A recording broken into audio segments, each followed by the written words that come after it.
Hi, and welcome to this PM and Friends podcast.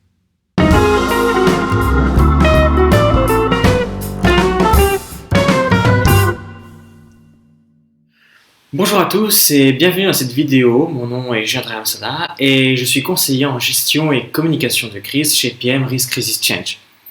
Je vais vous présenter aujourd'hui comment mettre en place un tempo lors de la gestion d'une crise en général, mais également en cette période de coronavirus et de confinement.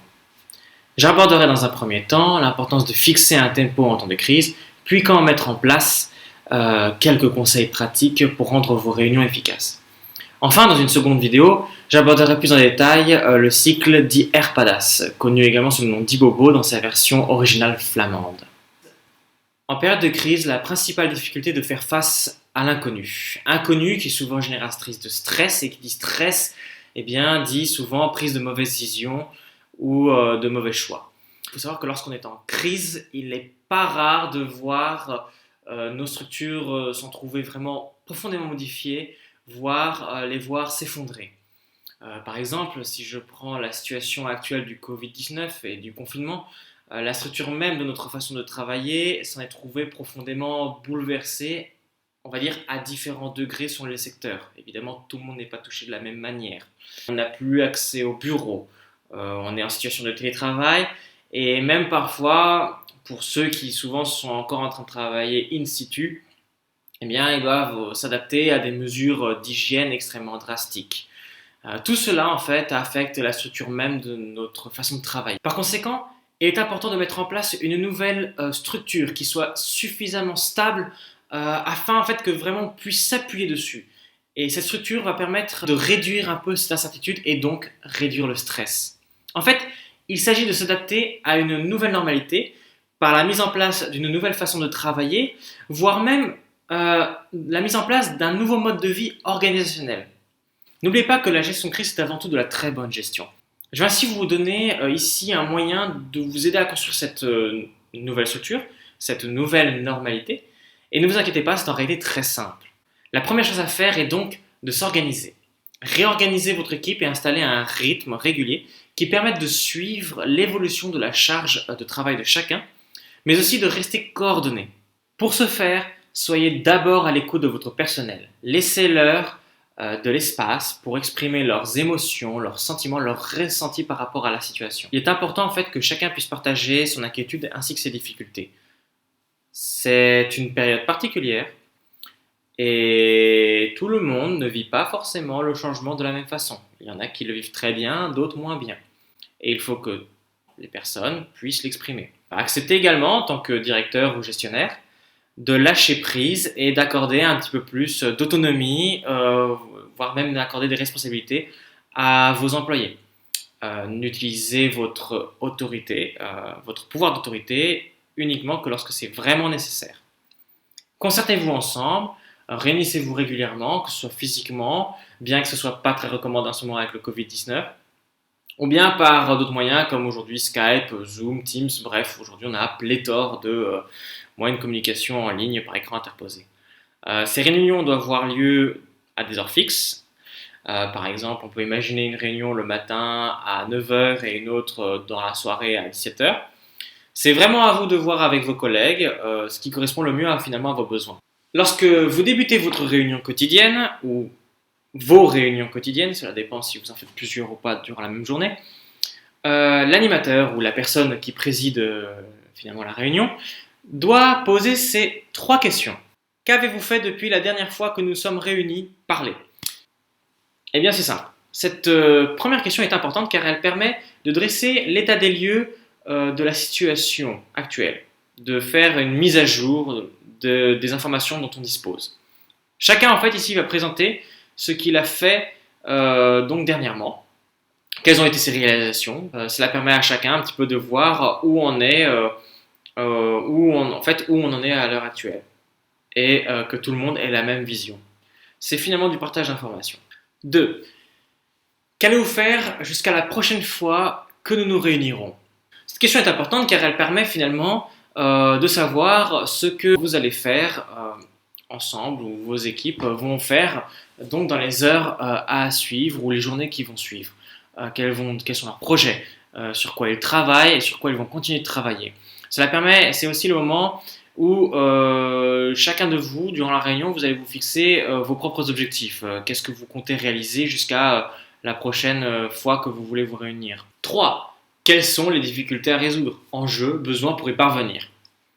Cette question est extrêmement importante car c'est le moment où les membres de votre équipe, vos employés, vos collaborateurs, vont pouvoir chacun un peu exprimer leurs besoins, voire même leurs difficultés. Je ne sais pas, une des difficultés, par exemple souvent en télétravail, c'est je dois m'occuper des enfants cet après-midi, donc je ne serai pas très disponible. Ça peut être une des difficultés. Ça peut être également, voilà, vous ne disposez pas d'un élément du dossier, vous n'avez pas accès à la base de données. Donc vraiment ici c'est le moment où chacun va pouvoir exprimer non seulement donc ses difficultés, mais aussi exprimer ce qu'il ressent par rapport à la situation. On est en droit, donc parfois, voilà, en situation de crise, donc de stress, même de changement, comme je vous le disais auparavant, d'être un peu stressé, de ne pas le vivre très bien, et donc c'est important de laisser l'occasion à votre équipe de pouvoir exprimer ces inquiétudes-là. Ces 3 questions sont extrêmement importantes car elles permettent finalement à tout le monde d'avoir la même vision de la situation et de savoir ce qui se passe au sein de l'organisation et d'avoir vraiment un suivi.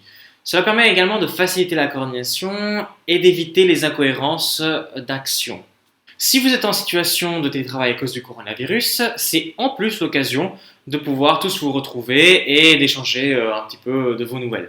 Par exemple, chez nous, à PM Risk Crisis Change, nous avons appliqué ces principes afin de nous organiser donc, pour le Covid-19 et donc pour la situation de confinement. On travaille en télétravail, comme vous le voyez. Et dès le début du confinement fin mars, on a donc instauré, nous aussi, ce rythme de réunion. Ce rythme de réunion journalière, régulier. Donc ce qu'on a fait, c'est qu'on a instauré une réunion le matin à 9h30 et une réunion le soir, plutôt en fin d'après-midi à 16h30, donc tous les jours. Durant ces réunions, eh bien, on a appliqué ces 3 questions, on répondait à ces 3 questions-là. Et voilà, et donc en fait ces deux réunions journalières nous a permis d'instaurer une certaine structure assez stable, d'avoir un suivi finalement de ce qu'on faisait, chacun d'entre nous, et de nous coordonner également. Ces réunions, en fait, à la fin, donc vraiment sont devenues notre structure de travail, notre tempo. Et sont même devenues à la fin même un rituel. C'était devenu même naturel.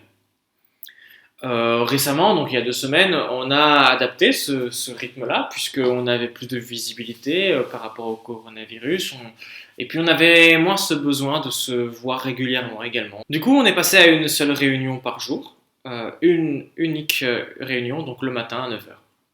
Concernant la durée de la réunion, celle-ci peut être variable selon vos besoins.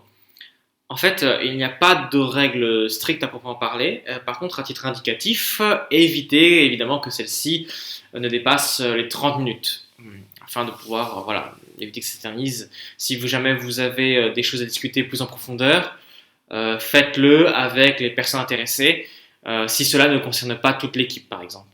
Voilà. Sinon, pour ce qui est de la durée de la réunion, c'est selon ce qui vous correspond le mieux et selon vraiment ce dont vous avez besoin. Par exemple, nous, à PM, nos réunions duraient en moyenne 20 minutes à peu près, mais il est déjà arrivé que des réunions soient plus courtes, par exemple. Il y avait des réunions qui duraient 10 minutes, par exemple, d'autres qui duraient 40 minutes. Tout dépend vraiment de ce dont on avait à discuter à chaque fois. Donc là, pour le coup, c'est selon vos besoins. Je vous remercie d'avoir regardé donc, cette vidéo. Je vous invite à aller voir donc la seconde vidéo qui va compléter celle-ci avec la méthode donc RPADAS qui je pense vous aidera énormément un petit peu à structurer donc vos réunions également, puisque là on va aller plus donc sur comment structurer la réunion elle-même. Et si vous souhaitez recevoir des informations sur nos activités, je vous invite également à vous inscrire à notre newsletter sur pm.be. Et donc le lien se trouve en dessous de la vidéo. Donc je vous dis à tout de suite pour la deuxième vidéo. This was the PM and Friends podcast for today. Take care, have fun, stay sane. Until next time.